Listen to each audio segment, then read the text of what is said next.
Bonsoir, ce soir, on vous emmène dans les élections présidentielles de 2022. Ne vous inquiétez pas, nous n'allons pas entrer dans un débat politique, mais on va plutôt pénétrer dans le dernier roman de Jérôme Leroy, qui s'appelle Les derniers jours d'un fauve, et qui est paru à la Manufacture de Livres. Alors roman ou essai, parce que les élections présidentielles, c'est juste la réalité.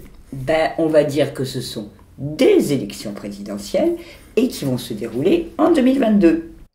En gros, une fresque du monde politique, tout à la fois imaginaire, mais totalement réaliste. Un peu compliqué ton explication, tu précises? Oui, en fait, Jérôme Leroy prend la situation actuelle et il tord légèrement la réalité pour imaginer une fiction totalement glaçante.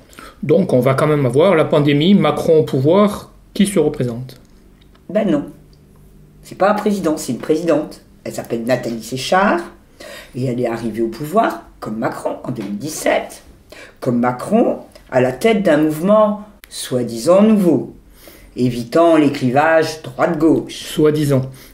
Et un compagnon qui, étonnamment, a presque 30 ans de moins qu'elle, un intello, un poète. Toute ressemblance avec la réalité. Voilà, c'est sûr, Jérôme Leroy ne se cache pas beaucoup. Sauf que, un détail, Nathalie Séchard a décidé de ne pas se représenter en 2022. Et du coup, les fauves se déchaînent, les fauves du titre. Et oui, que ne ferait-on pas pour conquérir le pouvoir? Un des personnages emblématiques du roman, il s'appelle Bosséan. Il est ministre d'État, ministre d'ouverture, comme on dit maintenant, si l'on peut dire d'ailleurs, parce qu'il a tellement retourné sa veste, ses alliances sont multiples, et il est capable de tout pour être élu. Jusqu'au meurtre, jusqu'à l'acte de terrorisme. Il va être l'homme providentiel. Non, parce qu'il faut un petit grain de sable. Ce grain de sable, ça va être Lucien Valentin. Le nègre de Bosséan. En gros, Lucien Valentin, un petit écrivain, a accepté d'écrire la biographie de Bosséan. Et pour cela, il s'installe un week-end dans le fief du ministre et il va entendre des choses qu'il ne devrait pas. Mais Lucien, c'est aussi le petit ami de Clio. Et oui, les liens se tissent petit à petit. Et on arrive enfin au vrai personnage principal de ce roman. Un beau personnage de fiction. Clio, c'est une jeune femme promise à un bel avenir, jeune, rebelle. Elle est la fille du versant inverse de Bosséan, la fille du ministre de l'écologie. Qui, celui-là, n'a pas démissionné comme l'autre. Voilà. Et qui en plus peut être un adversaire sérieux aux ambitions de Bosséan. Il envisage, les ministres de l'écologie, de se présenter contre lui.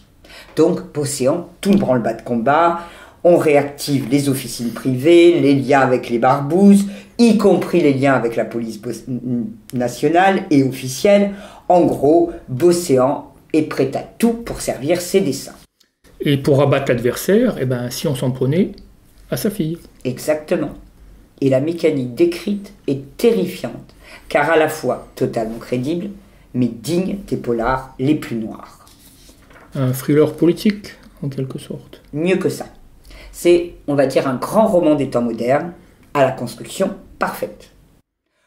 Et ici, Jérôme Leroy poursuit en fait son œuvre en décryptant l'emprise de l'extrême droite sur la politique française et sur la société française, entamée il y a quelque temps avec Le Bloc. Le Bloc est un roman paru il y a un peu plus de 10 ans à la Série Noire. Et dans Les derniers jours d'un fauve, il y intègre, sans didactisme, les grands enjeux actuels, la pandémie, le dérèglement climatique.